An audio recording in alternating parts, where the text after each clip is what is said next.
నీ మీద విషప్రయోగం జరిగింది అని వరలక్ష్మితో చెప్తుంది సరస్వతమ్మ. అసలు నా మీద విషప్రయోగం చేయాల్సిన అవసరం ఎవరికి ఉంటుంది అని అడుగుతుంది వరలక్ష్మి. నీ మాజీ భర్త విష్ణువర్ధన్కి అని చెప్తుంది సరస్వతమ్మ. ఆ మాట విన్న వరలక్ష్మి ఒక్కసారిగా షాక్ అవుతుంది. విష్ణుగారు అంత దుర్మార్గులు కారు అని అంటుంది వరలక్ష్మి. విష్ణుని వెతుక్కుంటూ ఆటోలో వెళ్తూ ఉంటుంది వరలక్ష్మి. తాగిన మత్తులో కింద పడబోతున్న విష్ణుని పట్టుకుంటుంది వరలక్ష్మి. నీ వల్లే నేను ఇలా రోడ్డు మీద పడ్డాను అని అంటాడు విష్ణు.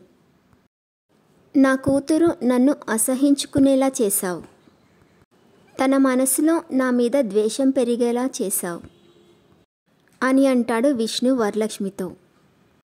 విష్ణు మాటలకి చాలా బాధపడుతూ ఉంటుంది వరలక్ష్మి. తర్వాత ఏం జరుగుతుందో నెక్స్ట్ ఎపిసోడ్లో చూద్దాం.